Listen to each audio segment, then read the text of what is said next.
emoções, vilãs ou aliadas. E, né, tá aí o meu nome, o perfil, para caso alguém queira seguir. Ainda não voltei a publicar conteúdo, mas logo, logo ararei de voltar. Então, um pouquinho sobre mim, Taylor Carvalho, estou no nono período de psicologia, fazendo uma pós em psicologia jurídica, alguns cursinhos, né, que eu fiz ao longo da minha graduação, psiquiatria e psicologia evolucionista, psicologia criminal investigativa, sexologia forense, psicopatologia forense, criminologia forense e criminal profiling, psicopatia, avaliação e diagnóstico, né, análise de perfil comportamental DISC, microexpressão facial emocional e análise de linguagem corporal, de um modo geral. E antes da graduação, eu fiz formação, eu sou formado em coach pela Febracis e também PNL.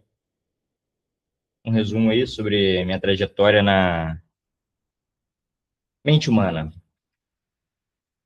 Tá, dizer uma frasinha que eu gosto, né, e eu achei interessante colocar aqui por conta da temática. As emoções não evoluíram para nos fazermos felizes, evoluíram para aumentar nossas chances de sobrevivência no meio. Basicamente, eu vou dar um parecer, né, evolucionista das emoções e como isso chegou até os tempos atuais, então desde os primórdios lá até agora. Origem das emoções. Produto da evolução e sistema de sobrevivência de seleção natural preservou as emoções adaptativas com o objetivo de preparar o organismo para agir. Emoções são automáticas e economizam processos cognitivos. Basicamente, o ser humano, né, vamos simplificar para o ser humano inicialmente, mas as emoções, elas são construtos da evolução humana. Então, se um primata ali, né, antes mesmo de serem humanos, ele já tinham características de emocionais. Isso foi herdado, né, pela gente por conta dos nossos parentescos com os primatas. Então, a origem da emoção, ela é um processo adaptativo de, basicamente, o que acontece quando cada emoção surge. Logo, isso daí é interessante ou não para a sobrevivência da espécie. Isso, né, vem diante do ser humano, tanto que os grandes primatas, os símios, eles têm emoções muito parecidas com a nossa. Então, um resquício evolutivo, né, herdado da gente, dos macacos e chegou na gente, né? As emoções básicas. É um estudo do Paul Ekman, para a galera que conhece aí, o metaforano da vida. O metaforano, ele puxa bastante da teoria do Paul Ekman, né, que é um psicólogo estadunidense, PhD e tal. E ele fez uma pesquisa envolvendo povos, né, separados geograficamente da sociedade moderna, e ele cunhou ali, basicamente, emoções básicas, são as 7 emoções.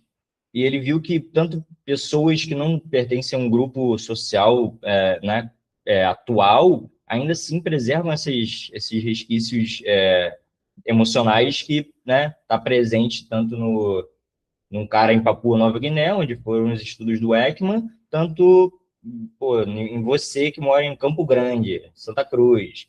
Então, é uma questão herdada geneticamente e que é padrão em toda a espécie humana. Aí, né, são universais e inatas e semelhantes em diversas espécies de primatas. Existem evidências, aí é uma questão do estudo do Paul Ekman, de que algumas respostas emocionais são conservadas biologicamente, né? Então, foram herdadas dos primatas, dos grandes símios, e chegaram até a gente. Essa imagem aqui desse gorila, que está aqui no slide, esse gorila aí, ele... É muito interessante esse estudo dele, que ele era um gorila, que ele aprendeu braille, aprendeu língua de sinais, de um modo geral, né? Tanto a escrita quanto né, os sinais mesmo. E ele, no final da vida dele, ele conseguia se comunicar, né, através de sinais com seres humanos, e ele passou a ter depressão. Então, esse gorila, né, ele, graças ao estudo que fizeram com ele, perceberam que, tipo, é de fato herdado geneticamente e seletivamente herdado, né? Então, tipo, um gorila consegue ter emoções tal qual um humano, tanto que ele tinha depressão, que não é uma emoção, mas, né?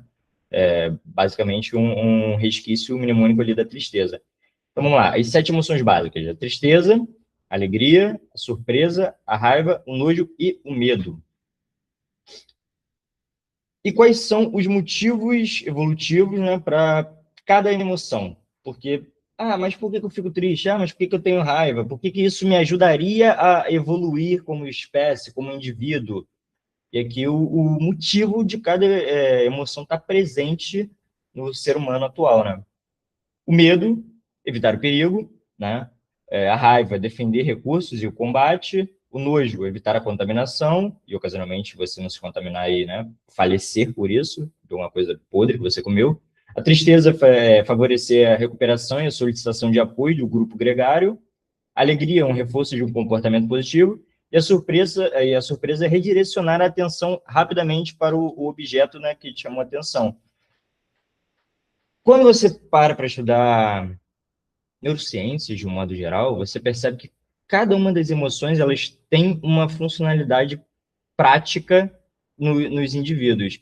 Então, o medo, né? O medo, quando ele é forte ali o suficiente, ele tem uma questão dos 3 Fs, que é o fight, flight ou freeze. Ou seja, você congela, você foge ou você luta. E tem a questão do sequestro da amígdala envolvendo ali a questão do medo por uma descarga de neurotransmissores, de modo geral, hormônios até, que fazem com que ela tenha um pico ou uma degradação. Então, o ser humano, quando ele vou usar o exemplo do medo, quando ele se expõe, né, voluntariamente ou não, a diversas situações em que envolvam medo, essa, vamos botar, descarga química ou elétrica, né, no cérebro do indivíduo, faz com que diminua essa facilidade de ter aquela emoção. Então, tu pensa, puta, por que um militar, um policial, ele não tem medo de uma troca de tiro, por exemplo? Porque ele está tanto tempo exposto àquilo que a neuroquímica do cérebro dele adaptou aquilo. Então, pode, né, a emoção ela não é tão prevalente nos níveis, né, normais, vamos colocar assim, mas ela ainda assim é presente. Então, a raiva, sei lá, um lutador que ele é treinado para, né, controlar a raiva, não, a agressividade controlada, ele vai entender que ele vai ter aquela descarga hormonal, né? Mas ele não vai ser afetado por aquilo. O nojo, sei lá, um perito criminal vendo uma cena grotesca de crime. A tristeza é uma questão complicada, porque a tristeza tem um conjunto hormonal que ele te pega. Então, a pessoa, quando ela fica em muitos ambientes, né, que causam essa questão hormonal que causa tristeza, vamos colocar assim, ela acaba se pegando aquilo. Alegria, né? Tipo, todo mundo conhece uma pessoa muito feliz o tempo todo, mas que quando tem alguma coisa verdadeiramente boa na vida dela, ela não sente a alegria que deveria ter. E a surpresa é pela questão da tenacidade, né? Então, a pessoa que toma susto toda hora, a pessoa que não se assusta com nada. Tudo isso é resquício ali da própria criação do indivíduo e do que ele foi submetido, né, até chegar no momento atual dele. E, em resumo aqui de tudo isso que eu falei, as emoções, elas existem, são inatas e automáticas, porém, o resultado que ela traz para o comportamento, o pensamento do indivíduo, ele é muito subjetivo, baseado no que o indivíduo vivenciou até aquele momento. Como sentimentos influenciam nossas escolhas e relações, que é uma das temáticas, né, da nossa aula. Aí tem uma pequena diferença, né? Sentimentos não são emoções. A emoção acontece primeiro pelo contato ali do ambiente, né, para com você. E o sentimento é a percepção consciente ou inconsciente daquela emoção. Damasio, em 2007, né, ele descreve que sentimentos com a experiência consciente das alterações produzidas pelas emoções. Então, basicamente, sentimento é o que você pega daquele conjunto emocional que a situação ou a pessoa te propicia. Emoção versus sentimentos. Emoção é automática, rápida, corporal e inicialmente inconsciente. O Ekman, né, ele dita no nos artigos, nos livros dele, de que uma emoção genuína, ela dura menos de 2 segundos. Acima disso, já sai do campo automático e passa a ser muito mais uma questão de o que aquela emoção traz para você. Enquanto o sentimento é uma interpretação consciente, mais duradoura, influenciada, baseada em memórias e cultura do indivíduo. Então, uma coisa que pode me fazer muito feliz, pode não fazer o outro feliz e somente alegre. Uma coisa que me dá muito medo, pode para o outro não ser nada demais. Sei lá, uma criança que vê filme de terror, né? Ela cresceu vendo filme de terror e não foi, né? Não teve aquela criação de, ó, o bicho-papão vai te pegar, e sim, isso é só um filme. Então, a diferença do susto ali, do medo que uma criança teria para uma, puta, isso é só um filme, isso é só uma série, isso é só um desenho. Então, basicamente, né, é influenciado pela memória e pela cultura. Se eu vi uma coisa que não foi me trazido como algo de fato medonho, e sim como a sétima arte, é só um filme, não existe isso. Então, a pessoa não teria medo, uma pessoa, né, nesses quesitos, enquanto uma outra que não teve esse repertório cultural e cognitivo, ela tem medo daquilo. Estou dando um exemplo de medo, mas isso aí a gente pode puxar para quaisquer as outras emoções. Psicofisiologia emocional. Basicamente, eu falei do sequestro da amígdala, né? Só uma questão aqui que eu gosto de mostrar. Imagina que isso aqui é o cérebro, né? O córtex pré-frontal, aqui é a casca. Aqui dentro seria a amígdala. Então, você toma um susto, né? Você tem um estímulo, puxando o exemplo do slide. Ele passa aqui pela tua amígdala, pelo teu tálamo, dependendo do tipo de susto. Você tem uma captação aferente, ou seja, é um estímulo que você captou, ele passa pelo teu tálamo, e aí decide se aquilo é uma informação positiva, negativa. Aí logo depois, né, a avaliação, ou seja, tu tomou um susto, né? Viu ali alguma coisa e pum, ele passa, você tem um estímulo, você capta aquilo vai para o teu tálamo. Daqui você tem a avaliação pela tua amígdala, por conta da tua detecção ali de relevância, o teu hipocampo, que é a parte onde pega as questões de cultura e memória, ele detecta se aquilo é interessante ou não, e ele volta e ele vai para o córtex pré-frontal, onde o córtex pré-frontal é responsável pela racionalização, digamos assim, né, das coisas. E ali, quando ele chega no córtex pré-frontal, o sistema nervoso autônomo ele decide se manda uma descarga, o endócrino ele decide se manda cortisol, adrenalina, noradrenalina, e o sistema motor age. Então, lembra que eu falei dos 3 Fs, fight, flight ou freeze? O sistema motor, nesse caso, opa, tomei um susto. Vou correr? Vou lutar? Vou mandar sangue para minha perna? Vou mandar sangue para o meu braço para eu poder lutar, para eu poder correr? Ou simplesmente dar o blackout e eu congelo? Então, essa passagem entre o estímulo, a captação aferente, passando pelo tálamo, a amígdala decidindo o que ela vai fazer, o hipocampo, opa, eu já conheço isso, ou eu não conheço isso, o córtex pré-frontal falando, não sei o que é isso não, mas dá para fazer alguma coisa. Aí vem uma resposta diferente daquele estímulo. O sistema nervoso decide o que vai fazer, o sistema endócrino manda os hormônios necessários para o que fazer ou não, e o sistema motor, ele age. Então, a psicofisiologia emocional é uma questão que ela mexe muito mais com o teu corpo do que propriamente com a tua emoção em si. Você sentiu, mas antes de você sentir propriamente dito, né, você ter o sentimento, vamos botar assim, o teu corpo já sabe o que ele vai fazer. Ele vai correr, ele vai sorrir, ele vai chorar. Então, é uma avaliação de milissegundos que o teu cérebro, baseado na captação que ele teve daquele estímulo, decide se você vai chorar, você vai rir, vai correr. Então, é uma questão muito interessante porque você viu alguma coisa. Antes de você decidir se aquela coisa é boa ou ruim, teu corpo já sabe o que vai fazer.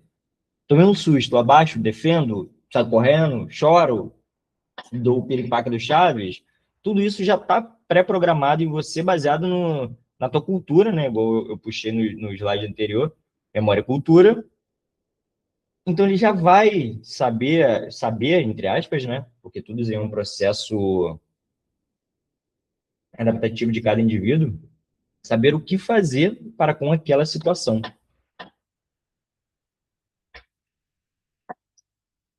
As respostas fisiológicas, aí, quando ele está aqui nessa parte aqui, né, do sistema eferente, e ele vai descendo para já a ação ou a não ação, né? Vem uma resposta fisiológica, a frequência cardíaca aumenta, a pressão arterial aumenta, dependendo, a tensão muscular, no caso do medo ou da raiva, para você lutar ou fugir, a liberação de hormônios. E tudo isso é uma experiência subjetiva de cada indivíduo. A emoção percebida para o sentimento, para o comportamento. Tem um exemplo clássico, né, para você perceber como é que funciona, entender basicamente como é que funciona a psicofisiologia, que é um cachorro. Um cachorro latiu e avançou para você. O cachorro fez isso baseado na tua cultura, nos teus conhecimentos. Você sabe o que fazer? Você não sabe o que fazer? Tem uma resposta fisiológica, a frequência cardíaca aumenta, a pressão arterial aumenta, tensão muscular veio, liberação de hormônios, cortisol. Meu Deus, eu preciso sair correndo daqui. Então, um simples avanço de um cachorro, você muda toda a química do teu corpo, do teu cérebro, para reagir ou congelar naquela situação. Então, o que você vai fazer quando o cachorro avança? Você vai segurar ele? Você vai sair correndo? Você vai pular um muro? Você vai congelar? Vai dar o braço? Vai virar a perna? Vai dar um chute? Não sei. Entende como cada coisa, cada reação dessa, que é uma questão base, inicialmente emocional, ela depende do indivíduo, porque depende da experiência subjetiva de cada indivíduo. Eu sou lutador de jiu-jitsu. O cachorro veio, eu vou descer no estrangulamento nele, vou dar uma guilhotina nele.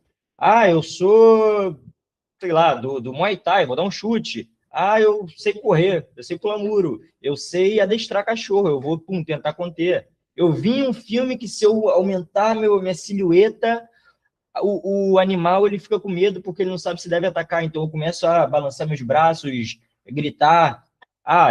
Minha reação instintiva foi jogar a mochila nele. Eu sei que eu não posso correr de um predador me seguindo. Tudo isso é herdado evolutivamente e ocasionalmente baseado na cultura do indivíduo de como reagir às circunstâncias. Lembra lá quando eu falei das emoções? O medo. Imagina que, sei lá, há 30 mil anos atrás, um ser humaninho, né, um Homo sapiens, estava lá no Pleistoceno e ele olhou para o lado e viu um dente de sabre. A reação dele seria a mesma do que você teve com um cachorro. Ele vai lutar, ele vai atacar com a lança, ele vai correr, ele vai subir numa pedra, vai subir numa árvore. Entende? O princípio é o mesmo. E ele essa questão emocional, ela é evolutiva justamente por conta disso, porque tem a questão dos resquícios que trouxeram o porquê aquela emoção é importante para os dias atuais. E nesse exemplo aí do cachorro é o mesmo de um dente de sabre, é o mesmo sei lá, de uma tribo africana que tem contato com a fauna, né, africana de modo geral, tipo, tem um leão vindo, tem uma hiena, vai ser o mesmo princípio, desde o leão, nos tempos atuais, mas em uma tribo isolada, um Hadji lá, caçando alguma coisa, vem um leão, você no teu condomínio com um cachorro que soltou da coleira, ou tua bisavó quando viu um cachorro. Todos têm o mesmo processo emocional, a variação é o que vai ser feito para aquilo. E o que vai ser feito para aquilo depende da experiência subjetiva de cada indivíduo. Inteligência emocional. Aí uma boa frase aqui. Emoções desagradáveis não são defeitos, são alarmes do nosso corpo.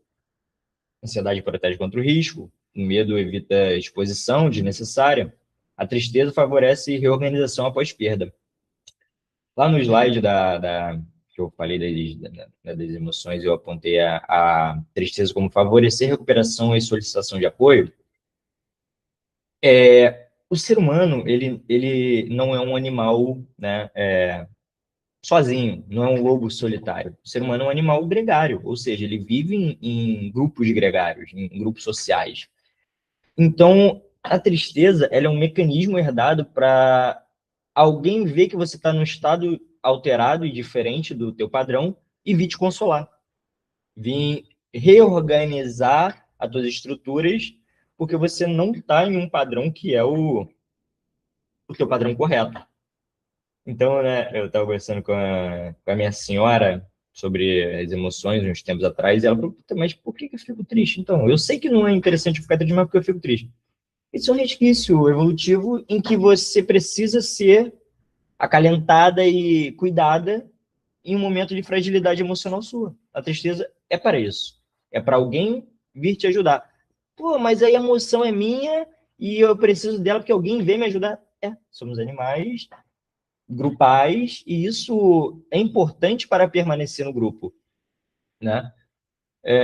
Então a tristeza ela é muito mais importante do que a galera acredita, justamente por ter essa questão né, da própria reorganização mesmo, que o grupo vai te trazer junto com aquele teu estado emocional abalado. Né? O medo evita a exposição, o exemplo que eu dei do dente de sabre surgindo na esquina, só que, opa, uma vez, há 10 anos atrás, eu estava andando naquela esquina e eu fui assaltado. 10 da noite. Não tem tigre dente de sabre mais, mas agora tem dois caras numa moto.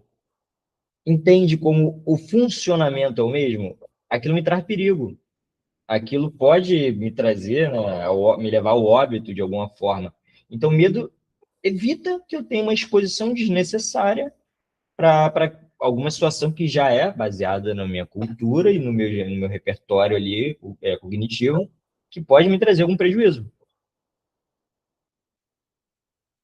Agora, vou parafrasear Paulo Dalgala Rondo, né, Semiologia dos Transtornos Mentais, que o problema das emoções e até mesmo de sentimentos é quando tem os três critérios diagnósticos, né, para que isso vire um problema, que é a desproporcionalidade, ou seja, a intensidade agravada, a frequência daquela emoção, daquele sentimento e a duração daquele sentimento mesmo, daquela emoção. Então, eu tenho um período que não é convencional de 3 meses de raiva. Tenho 3 meses raivoso. Opa, isso é desproporcional. Eu posso ficar com raiva de uma situação que me aconteceu, mas 3 meses de raiva? Estranho, né? Desproporcional. Ou eu estou em uma distimia que eu estou 3 meses depressivo, com tristeza profunda, desproporcional. Você ficar triste porque alguém da tua família faleceu ou porque alguma coisa ruim aconteceu no teu trabalho, é uma coisa. Agora, você ter uma prolongação disso e uma intensidade elevada, já entra como uma questão ali problemática, vamos colocar assim. O prejuízo funcional, né, que é basicamente, puta, a minha tristeza está me impedindo de escovar meu dente e tomar banho de manhã. Opa, já está tirando a minha funcionalidade como indivíduo, como pessoa, e está trazendo alguma forma de prejuízo. O exemplo da raiva, eu tô com raiva, né, uma intensidade de raiva desproporcional, e eu bati em alguém. Pô, estranho, não deveria, né? Autocontrole. E o contexto cultural inadequado, que aí é muito mais subjetivo ainda. Porque se eu estou em um ambiente que é melancólico, vamos colocar assim, todo mundo entre aspas, depressivo nesse ambiente onde eu tô. O contexto cultural daquele ambiente é bucólico, é melancólico, é tétrico. Então, eu estou adequado àquele ambiente. Não seria uma questão prejudicial. Agora, não tem nada de ruim acontecendo, ou seja, não estou naquele contexto cultural, né? Não tem nada de ruim acontecendo, todo mundo feliz, todo mundo alegre. E eu tenho uma questão distímica, uma tristeza profunda, assim, motivo aparente, já saiu da questão cultural. Não é sobre isso, né, mas, o exemplo que eu vou dar, mas é só para a galera entender. Em uma das aulas de psicopatologia, trouxeram a questão de mediunidade e de, né, questões de religião de um modo geral, e perguntar, pô, professor, e aí tem uma questão psicótica envolvida? Aí o professor citou, né, tipo, é desproporcional? Traz prejuízo funcional ou é só naquele momento? E qual o contexto daqueles indivíduos? Todos eles fazem isso? É normal naquele contexto? É. Então não é problemático, não é patológico. Entende? Então tem que ter muito cuidado com esses três critérios que da Gola Ronda traz, né? Que a pessoa pode falar, eu tô triste. Puta, mas minha casa todo mundo fica triste. Na minha casa todo mundo é meio melancólico assim mesmo. Será que é patológico? Será que é uma questão problemática? Não sei. Individual e subjetivo e, né?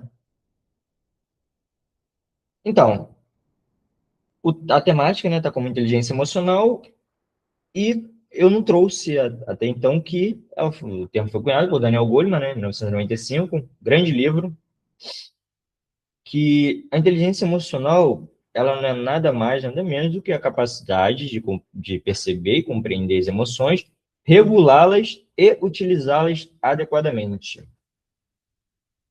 Tudo que eu estava trazendo até agora entra nessa esfera da inteligência emocional. Ah, meu ambiente é raivoso, né? Estou dizendo questão emocional. Meu ambiente é raivoso. É desproporcional? Eu sei como controlar essa raiva? Eu sei sublimar essa raiva? Opa, eu faço luta. Então, a minha raiva ela é sublimada através da luta. Opa, estou conseguindo regular minha raiva. Ah, eu sou muito medroso. Puta, mas eu me dei de presente um pulo de bang jump para ter uma exposição ali ao meu medo e isso diminuir ali a minha questão de ter tanto medo sobre as coisas.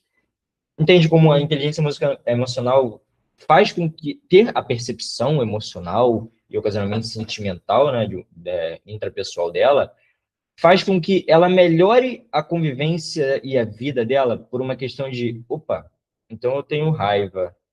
Tá, mas o que que eu posso fazer para essa raiva não me trazer prejuízo? Aí volta lá, não me trazer prejuízo funcional, não ficar desproporcional e, entre aspas, fazer parte da minha cultura, né? Já que eu quero começar a lutar. Você já entra num critério de eu estou entendendo a emoção, eu estou conseguindo compreender que isso é por conta da minha vida, né, das minhas coisas, da própria evolução menina, menina é de Homo sapiens, no caso, da própria evolução menina, e, opa, como é que eu vou utilizar isso a meu favor? Ah, eu vou praticar uma luta. Eu vou praticar um esporte em que toda aquela liberação de noradrenalina, adrenalina, cortisol seja suprimida pelo exercício físico em si, que vai ser utilizado para eu gastar aquela reserva, né, hormonal e ficar tranquilo. Já percebi a emoção, percebi que eu sou raivoso, entendi por que que eu tenho raiva, consegui regular através da minha autoconsciência, do que fazer com aquilo, e estou utilizando ela adequadamente. Um esporte, uma luta, né?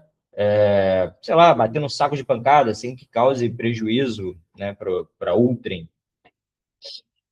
Estou dando exemplo da raiva, mas isso podemos puxar em qualquer emoção básica.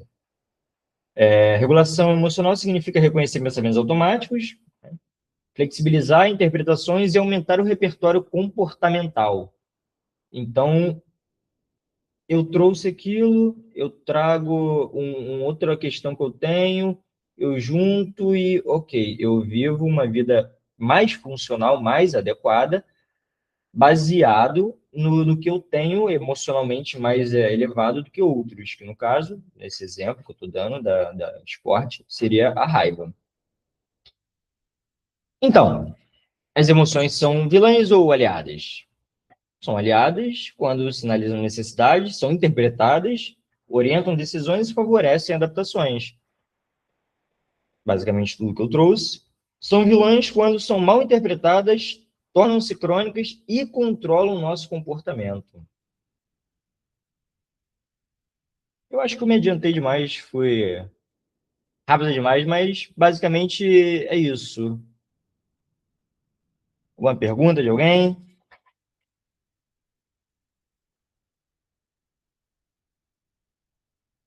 Professor?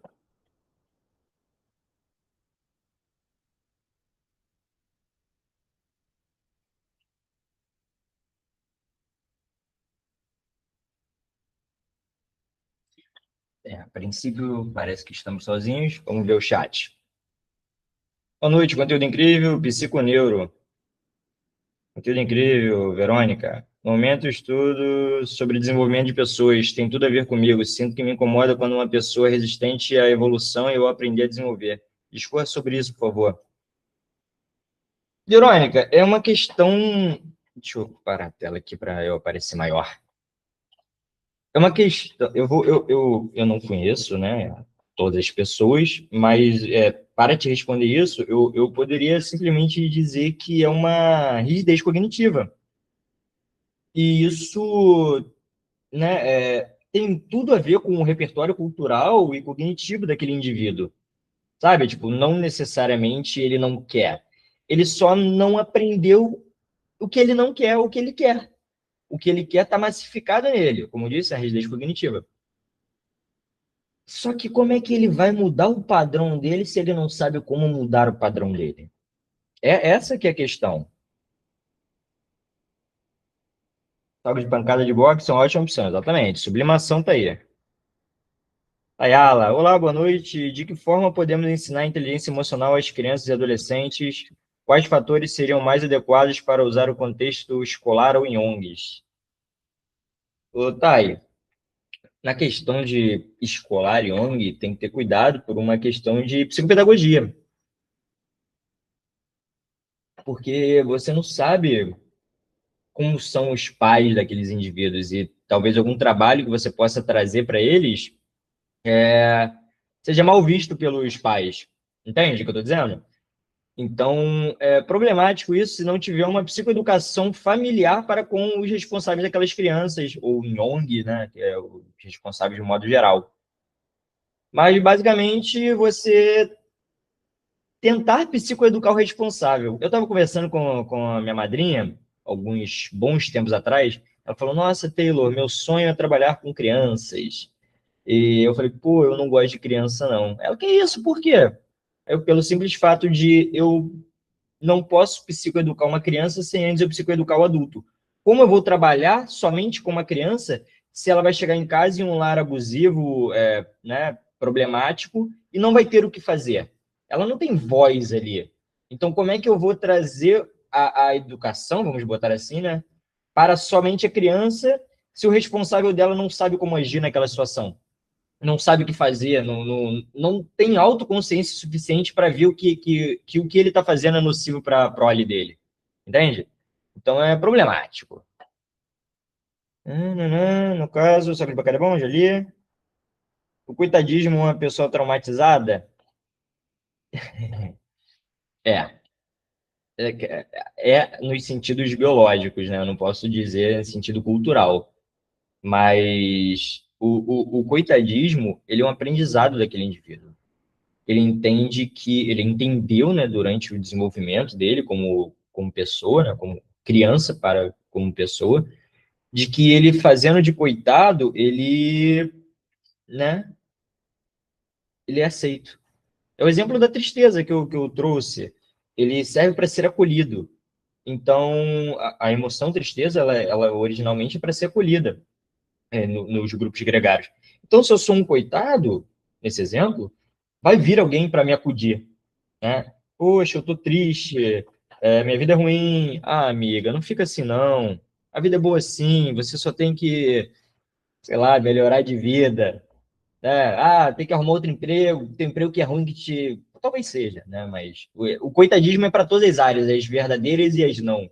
Então, sei lá, minha mulher me trata super bem, mas eu chego e falo mal dela para os outros. Meu trabalho me paga muito bem, eu trabalho mal e porcamente, não faço nem o básico, deveres e obrigações, e quero que todo mundo me dê louros pelo meu trabalho magnífico, que só é magnífico na minha cabeça.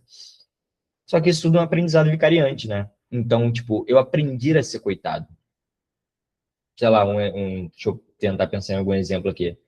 Eu derrubei o copo de água em casa com a minha mãe, e minha mãe, ao invés de ter um reforço ali, um reforço negativo, uma punição positiva ou negativa, ela fala: ah, meu filho, tá tudo bem, é assim mesmo, acontece. Não estou dizendo que isso é ruim em todos os cenários, eu estou dizendo uma hipótese de criação de um coitado. Não, tá tudo bem, é assim mesmo, acontece. Ah, mãe, tirei nota zero na escola. Ah, meu filho, tudo bem, estude mais na próxima. Não sei, estou criando aqui um cenário hipotético onde isso seja uma criação, né? Não necessariamente tudo isso que eu estou falando, mas... E aí cria aquela sopa hormonal daquele indivíduo. Opa, se eu tiver... se eu trouxer coisas negativas, alguém vai me acudir. Eu não vou ser mal interpretado, eu vou estar positivamente... Eu vou ter um reforço positivo daquele meu comportamento, daquela minha frase, da minha palavra. Então, né? Sim. Taylor, você acha que a sociedade avançou no sentido de entender emoções ou regrediu? Eu tenho uma questão particular sobre isso. Quanto mais a tecnologia avança, mais o ser humano regride, porque ele fica mais dependente de outras coisas, senão da própria consciência. Então, eu não preciso pensar, eu tenho chat GPT. Eu não preciso falar para ninguém que eu tô triste. Eu falo com meu amigo no Roblox, que nem sei se é uma pessoa de verdade, se é uma criança, um adulto, um meu amigo virtual. Então, isso tira dos indivíduos, a tecnologia, de um modo geral, tira do indivíduo a própria civilidade, a própria natureza dele. Entende? Então, tipo, emoções não são mais bem vistas quando elas usadas corretamente. Você fala, Taylor, você é um babaca, você não sabe o que você está falando. Com a reação natural, caraca, será que eu sou um babaca? A reação natural do ser humano é agressividade. Ou, né, recolhimento, medo, talvez. Isso emocionalmente falando. Só que o ser humano, ele é um ser que tem a cognição funcional. Então, por que que ele deveria fazer isso? Ele deveria, caraca, será que eu sou um babaca mesmo? Será que eu não sei o que eu tô falando? Vou pensar se eu não sei o que eu tô falando. Não, a pessoa reage instintivamente, e ataca. E nos tempos atuais, por que que eu vejo isso? No Instagram, alguém comenta alguma coisa, nossa, você é feio. Vem num perfil gigante, né, nesse exemplo. Vem 15 pessoas, ah, você é feio mesmo. Ah, você não deveria fazer isso. Aí vem um defendendo, o outro atacando. Então, a tecnologia, nesse caso, as redes sociais, elas fomentam agressividade. Entende? Você toma partido. Você é Lula, ele é Bolsonaro. Ah, eu te odeio. Mas por que que me odeia? Eu não fiz nada. Eu só votei outra pessoa. Ou eu só postei uma foto comendo um lanche que é feio, ou que você não gostou. Entende o que eu estou querendo dizer? O ser humano, ele para de ter as questões humanas dele. Eu não preciso pensar porque eu tenho chat GPT. Eu não preciso dialogar com outro ser humano porque eu tenho a internet para fazer isso. Eu não. Eu reajo reativamente, né? Emocionalmente reativo, porque eu vi que isso é normal no Instagram. Se alguém me xingou, eu xingo de volta. Se alguém me falou merda, eu falo merda de volta. Sendo que quais os prejuízos essa reação traz para os indivíduos? Então, né, respondendo sem ser mais prolixo, eu acho que o avanço tecnológico diminui o que o ser humano deveria ser ao invés do que ele é. Eu poderia ser muito melhor porque eu tenho minha racionalização, mas eu ainda assim retorno a um estado primitivo porque o ambiente está sendo primitivo. Aumentar repertório cultural, comportamental, boa. Como uma pessoa pode ressignificar e evoluir o coitadismo? Terapia de exposição. Ah, tu fez isso? Que pena, não tenho pena de você. Você fez o que você quis. Um exemplo direto de exposição e terapia de enfrentamento aqui, mas basicamente a pessoa ela entender que nem sempre vai ter alguém para acudi-la. Ela tem que se virar por conta própria. Ela não precisa do outro para fazer tudo. Por mais que sejamos animais gregários, também temos a capacidade do individualismo. Tanto que todo mundo é subjetivo e individual. Pô. Ninguém é igual a ninguém. No caso, tenho que entender a melhor forma de desenvolvimento das pessoas e de aumentar tal repertório. Você tem que entender como é que. Isso aí é sobre a pergunta que tu citou em cima, né? E eu respondi. Sim, tu tem que conhecer o ambiente com o ambiente, eu digo, as pessoas, e saber como se adequar, né, comportamental, verbalmente, para aquele tipo de grupo específico. Tipo, educar crianças sem fazer o mesmo com os pais é a sensação de enxugar gelo. Exatamente. Exatamente. Alisson, as emoções existem para nos aproximar da verdade ou apenas para nos ajudar a sobreviver? Qual verdade? Porque cada um tem a sua verdade, né, Alisson? Mas a origem basal, né, das emoções são puramente sobrevivência. Eu tenho nojo, porque se eu comer aquela barata, eu vou morrer. Eu estou sentindo aquele cheiro, tá entrando ali por vias aferentes, né, a captação do estímulo é, podre. Eu não vou comer aquilo. Eu tenho nojo daquilo. A problemática é quando o nojo ele é projetado em pessoas.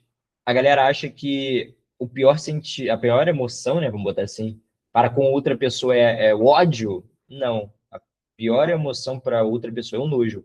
Porque aquilo, você quer pular aquilo, você quer desfazer daquilo. Você não vai chegar perto de uma carcaça podre, por conta do nojo, né? Você não vai chegar perto da pessoa que você tem nojo. Entende? Tem intensidade das emoções, eu não botei aqui porque seria muito extenso. Daria tempo, mas seria mais extenso. Então, tipo, é raiva, é cólera, o ódio, ele é uma variação do nojo, não da raiva, ao contrário do que acham. Ter uma pessoa medrosa por constante de que alguém irá lhe causar abandono, isso é falta de inteligência emocional ou trauma? Os dois, poderia dizer. Porque eu posso usar esse exemplo aqui para explicar uma coisa que eu aprendi no coach, depois eu fui aprendendo psicologia, mas eu vou usar o nome do coach aqui, né, para ficar mais fácil o entendimento. Chama vício emocional. Pequeno Taylor, lá para os 6 anos, saía da escolinha, né, CA, sei lá, saía do CA e ficava esperando a mãe dele na porta, da porta da escola. Só que a mãe dele atrasou um dia porque estava trabalhando, e ela chegou 20 minutos depois. Aqueles 20 minutos de atraso, onde todos os meus amiguinhos estavam indo embora, me deu ali uma dose, né, de neurotransmissores, de hormônios, sei lá, me deu cortisol, porque fiquei estressado por conta daquela situação, me deu adrenalina, noradrenalina, porque, caraca, cadê minha mãe? Eu preciso sair, eu preciso ficar, preciso correr. Me deu, né, tipo, eu vou simplificar para não ficar falando um monte de neurotransmissores e hormônios, mas me deu uma sopa hormonal de medo, de tristeza. E aí eu fiquei ali, puta, minha mãe não veio. Aí passou, ela chegou, opa, minha mãe chegou. Aí 2, 3 dias depois, ela atrasou de novo porque ela ficou presa no trânsito. E aquela mesma sopa, né, hormonal apareceu, né, no pequeno teilinho. E aí depois, uma semana depois, aconteceu de novo, e de novo, e de novo.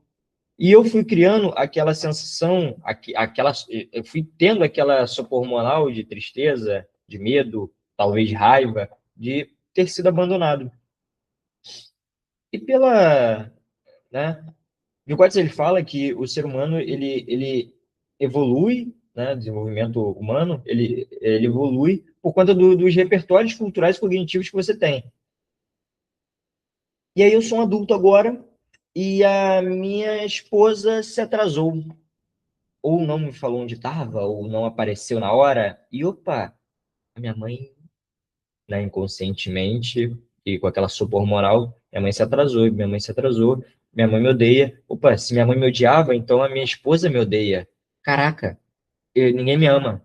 E entra ali uma questão de um vício emocional, de abandono, de rejeição por parte do outro, né, de raiva de alguém, justamente por um repertório mal estruturado do pequeno Taylor, nesse exemplo, para com o Taylor adulto. Então, entende como tipo um pequeno trauma que, né, aconteceu com o indivíduo faz com que ele carregue aquela sopa hormonal para a vida adulta. Então, uma coisa que aconteceu, você projeta no futuro, no teu presente, no caso, e traz aquilo inconscientemente como uma resposta do que você passou há 25 anos atrás, sei lá. Então, né, é, trauma com abandono, com inteligência emocional. Mas aí a questão da inteligência emocional, esse exemplo é, opa, a minha esposa não é minha mãe. Por que que ela me abandonaria? Não, ela só está parada no trânsito. Ela só, sei lá, se atrasou porque estava fazendo maquiagem, não sei. Então, inteligência emocional é você perceber esse sentimento, nesse caso, né? Esse sentimento de estou abandonado para, ok, ela está atrasada por algum motivo. Eu estou com raiva porque isso remete a quando eu ficava sozinho. Eu estou triste porque ela não veio ou não me avisou que não estava vindo. Tá. Oi, amor, tudo bom? Boa noite. Tu tá onde? Ah, não, me atrasei, desculpa, não, tudo bem. Sabe, é você não criar cenários hipotéticos na tua cabeça baseado em uma questão que você tinha antes de qualquer coisa, antes de você ter você atual como indivíduo. Basicamente, a tua criança interior querendo a tua mãe, nesse exemplo. E minha mulher não é minha mãe, nesse exemplo, né? Acho que te respondi, dona Marli. Boa noite. A pessoa sente que quer cuidar de todos, seria por meio de abandono. É aquilo, né? A gente quer fazer pelos outros o que ou fizeram em excesso ou não fizeram pela gente. Então, eu diria, eu não conheço o caso, né? Mas eu estou respondendo aqui diretamente. Então, eu diria que sim, ela quer cuidar de todos porque ela se sente abandonada. Tem uma pessoa próxima de mim que ela é policial porque ela quer proteger todo mundo, quer cuidar dos outros. Entende como ela, nesse exemplo, né, ele sublimou uma questão dele e foi fazer um bem, que seria proteger a sociedade, nesse exemplo?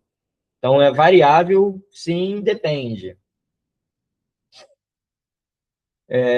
Seria pensar sobre as próprias ações e próprias emoções de tal forma que possa realizar um julgamento do motivo que levou você a ter tal emoção, talvez ação. É basicamente isso que é inteligência emocional, né, Ivan? É você ponderar que se aquela emoção ela vale o sentimento que você está tendo pela situação. Verônica, verdade, eu falei num grupo que estava fazendo pesquisas para fazer um projeto de faculdade e fui criticada. Que idade você tem? A IA existe para um. A IA existe. É, a IA é uma boa, portanto que você, né, não dependa da tua vida dela. Tô falando aqui com vocês. Sei lá, não estou com o chat aberto aqui. Logo, não exercitar a cognição, ela faz com que você crie repertório cultural e cognitivo. Logo, como é que você faz isso? Se expondo a isso. Né, eu vejo muita gente na faculdade com medo de apresentação. Mas como é que você vai perder o medo da apresentação se você não apresenta? Por diversas apresentações de trabalho, eu apresentei porque o grupo tinha vergonha, tinha medo. Mas é exatamente isso sobre as emoções que eu trouxe. A pessoa ela tem medo. Medo, aí volta a emoção básica. Aí ela tem um sentimento de, vão me rejeitar, vão falar que eu sou burra, vão falar que eu sou feia, vão falar da minha roupa, vão falar que eu não sei a matéria. Eu nunca vi isso acontecendo. A não ser, né, professor tirando dando aquela cascada. Mas a pessoa faz isso, só que ela não faz isso justamente com medo disso. Logo, ela não cria um repertório cognitivo para aquela situação. Então, tipo, não tem a autoterapia de enfrentamento que ela deveria ter para poder não ter esse tipo de medo. Aí volta, o sentimento é baseado na cultura e na memória. Como é que ela vai deixar de ter esse medo se o sentimento dela não tem um repertório cultural e de memória positiva sobre aquilo? Entende? Assim, aprender a controlar. Controlar baseado nos teus recursos. Se você não aprendeu a controlar, você tem que aprender a controlar, sabe? Primeiro, a emoção também é algo primitivo, herdado biologicamente. Como você explica o ato de esconder e disfarçar emoções? Eu diria que isso é muito mais traumático e não seletivamente evoluído, né? Porque senão a gente poderia entrar na seara de transtornos de personalidade antissocial, por exemplo, em que o indivíduo não tem, ele não expressa emoções como um ser humano funcional expressaria. Então, eu diria que é muito mais uma questão de cultura, né? Um japonês, por exemplo, ele não expressa emocionalmente, não se expressa emocionalmente. Então, cultural barra, né, traumas, sei lá, você chorava, tua mãe não chora, sei lá, vira homem, né? Que é, pô, menina é feio chorar, sei lá. Então, isso vai criando um recalque ali, uma repressão do indivíduo de que ele não pode se expressar, porque isso traz alguma dor, né? Alguma dor psicológica, talvez até física, dependendo de se houver uma punição positiva ali, da mãe bater na criança. Então, eu diria que é muito mais trauma. Estou usando trauma entre aspas aqui, porque não necessariamente é trauma, mas um aprendizado que aquele indivíduo teve sobre aquela emoção ou comportamento dele, né? Que é, eu sou uma adulta que não suporta atrasos, né? E não consigo ler e nem esperar, exatamente pelo mesmo motivo. É, complicado, cada um com nossas mazelas. Tipo, essa que é a beleza do ser humano, subjetividade individual de cada um com seus problemas e inteligência emocional para não surtarmos, porque o mundo já é surtado demais. Acho que é isso.